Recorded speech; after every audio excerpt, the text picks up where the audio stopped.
भारत जल्द ही इतिहास रचने वाला है। पिछली बार असफल हुए चंद्रयान 2 से सीख लेकर भारत ने बनाया है पहले से ज्यादा बेहतरीन स्पेसक्राफ्ट, जो चंद्रयान 3 मिशन के तहत चांद को अपनी मुट्ठी में कर लेगा। जी हाँ दोस्तों, 14 जुलाई 2023 के दिन दोपहर 2:35 के वक्त चंद्रयान 3 चंद्रमा के लिए रवाना हो गया है और इस बार का चंद्रयान मिशन पूरी दुनिया को यह दिखाने के लिए तैयार है कि भारत स्पेस रिसर्च की फील्ड में भी पूरी दुनिया से आगे है। और आज हम आपको चंद्रयान 3 मिशन की लॉन्चिंग, चांद की सतह पर लैंडिंग, बजट, लॉन्च रूट और स्पेसक्राफ्ट में किए गए बदलावों से लेकर इसके मुख्य मिशन की पूरी जानकारी देंगे, ताकि आप भी इसरो के इस खास मिशन का हिस्सा बन सके। तो पूरा वीडियो जरूर देखिएगा। साथियों, आज तक सिर्फ अमेरिका, रशिया और चाइना जैसे 3 देशों को ही चांद पर अपना स्पेसक्राफ्ट उतारने में सफलता मिली है और चंद्रयान 3 मिशन सफल होते ही भारत दुनिया का वो चौथा देश बन जाएगा जिसने चांद पर जीत हासिल की है।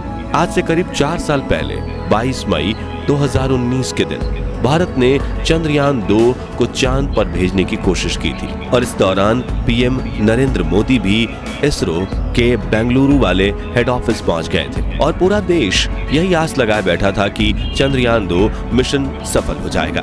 मिशन के शुरुआत में सब कुछ सही चल रहा था और 7 सितंबर के दिन चंद्रयान 2 चंद्रमा की सतह पर उतरने ही वाला था कि तभी चंद्रमा की सतह से सिर्फ 2 किलोमीटर की ऊंचाई पर विक्रम लैंडर से हमारा संपर्क टूट गया और हम चांद पर लैंडिंग करने में असफल हो गए थे। मिशन में मिले इस असफलता से इसरो के चीफ के सिवन काफी ज्यादा भावुक हो गए थे।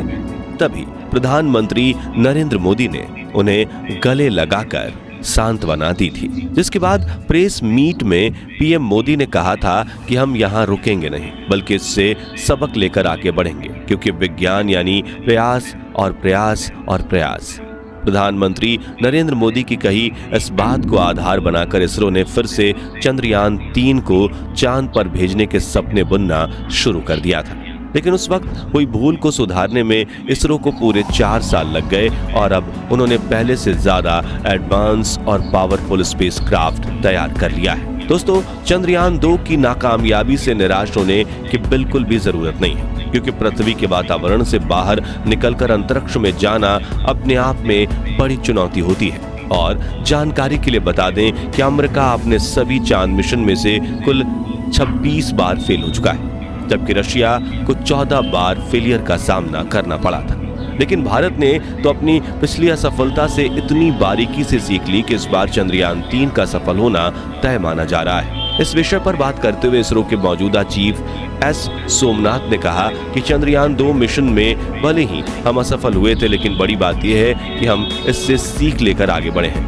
आगे उन्होंने कहा कि असफलता मिलने का ये मतलब बिल्कुल नहीं कि हम कोशिश करना ही बंद कर दें। चंद्रयान 3 मिशन से भी हमें बहुत कुछ सीखने को मिलेगा और इस बार हम इतिहास रच देंगे। साथियों, 14 जुलाई के दिन दोपहर के 2:35 पर इसरो आंध्र प्रदेश के श्रीहरिकोटा स्थित अपने सतीश धवन स्पेस सेंटर से अपने चंद्रयान 3 को लॉन्च कर दिया है। इसरो के मुताबिक चंद्रयान 3 को उसी रास्ते से चांद भेजा जाएगा जो चंद्रयान 2 का था।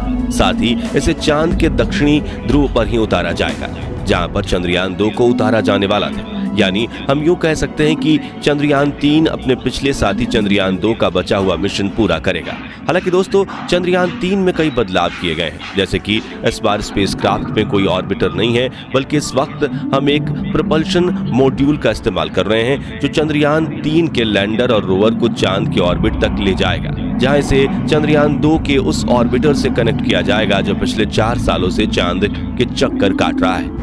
इसरो के इस मून मिशन के मुख्य 3 लक्ष्य हैं, जिसमें पहला है चंद्रयान 3 के लैंडर को चांद पर एक सॉफ्ट लैंडिंग करवाना, दूसरा है इसके रोवर को चांद की सतह पर चलाना और तीसरा चांद पर कुछ जरूरी साइंटिफिक रिसर्च करना। आइए अब एक एक करके इन तीनों के बारे में विस्तार से जानते हैं। सबसे पहले बात करें लैंडिंग की, तो किसी भी स्पेसक्राफ्ट की 2 तरह से लैंडिंग होती है, हार्ड और सॉफ्ट।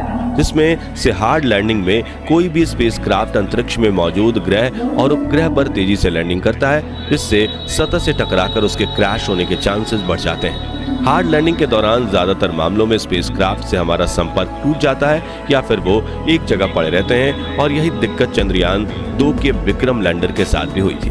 अब कोई भी स्पेस एजेंसी अपने स्पेसक्राफ्ट की हार्ड लैंडिंग नहीं करवाना चाहती, लेकिन कई बार तकनीकी दिक्कतों की वजह से ऐसी लैंडिंग हो जाती है और ज्यादातर मामलों में मिशन फेल हो जाता है। दूसरी तरफ सॉफ्ट लैंडिंग में कोई भी स्पेसक्राफ्ट ग्रह और उपग्रह पर बिल्कुल धीरे धीरे उतरता है, जिससे उसके डैमेज होने के चांसेस कम हो जाते हैं। और चंद्रयान 3 के लैंडर विक्रम को भी इस बार सॉफ्ट लैंडिंग के लिए तैयार किया गया है, जिससे इसके पार्ट्स डैमेज नहीं होंगे और ये अपना मिशन पूरा करके फिर से उड़ान भरकर ऑर्बिटर से आकर जुड़ जाएगा। दूसरे लक्ष्य यानी कि रोवर को चांद की सतह पर चलाने की बात करें तो इसके रोवर का नाम की सतह पर उतार दिया जाएगा।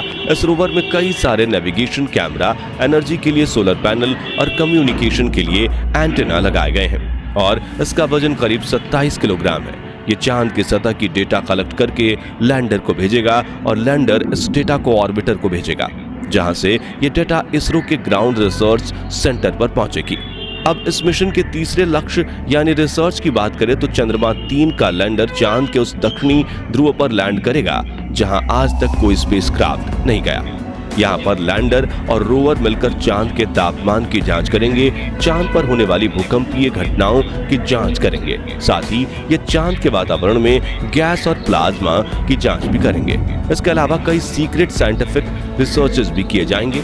कुल मिलाकर इस मिशन से इसरो चांद की वो डेटा कलेक्ट करेगा जो चांद पर मानव बस्ती बसाने की कोशिश को एक और कदम आगे ले जाए। साथियों, चंद्रयान 3 का लैंडर चांद पर 1 लूनर दिन तक रहेगा, जो कि धरती पर 14 दिनों के बराबर होता है, जिसके बाद ये फिर से उड़ान भरकर ऑर्बिटर के पास आ जाएगा। इस मिशन का बजट 615 करोड़ बताया जा रहा है। पहली बार सुनने में तो ये बजट आपको ज्यादा लग सकता है, लेकिन बता दें कि ये बजट पिछले दिनों रिलीज हुई फिल्म आदि पुरुष के 700 करोड़ के बजट से भी कम है। और इतने कम बजट में चांद पर जाकर इतने बड़े मिशन को अंजाम देना वाकई में काबिले तारीफ होगा।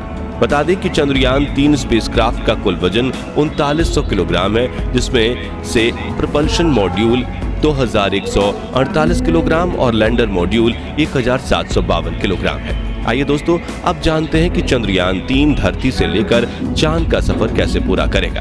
तो चंद्रयान 3 के स्पेसक्राफ्ट को रॉकेट से जोड़कर इसरो ने अपने LVM-3 लॉन्च व्हीकल से जोड़ दिया और यह मिशन LVM-3 के इग्निशन से शुरू हो गया।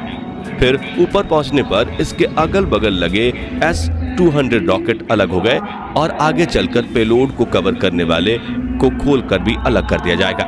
रॉकेट का दूसरा चरण भी अंतरिक्ष में आके पहुंचकर मेन स्पेसक्राफ्ट से अलग हो जाएगा, जिसके बाद तीसरे चरण में क्रायोजेनिक इंजन चालू कर दिया जाएगा जो चंद्रयान 3 को चांद तक ले जाएगा। फिर यह स्पेसक्राफ्ट धरती के कई चक्कर लगाते हुए पृथ्वी से दूर होता चला जाएगा और एक इलिप्टिकल ऑर्बिट में चांद को अप्रोच करेगा और कुछ देर बाद पृथ्वी के गुरुत्वाकर्षण के दायरे से बाहर होकर चंद्रमा के परिक्रमा पथ पर प्रवेश कर लेगा।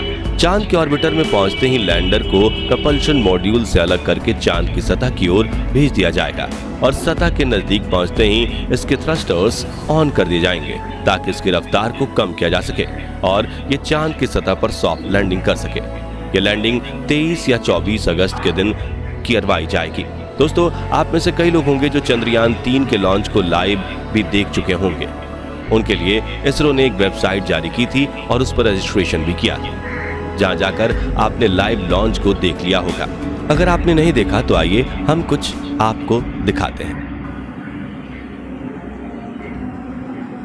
Lift off normal. Here we have of LVM-3 M4 rocket carrying India's prestigious Chandrayaan 3 space. तो दोस्तों, अगर आप भी हमारी तरह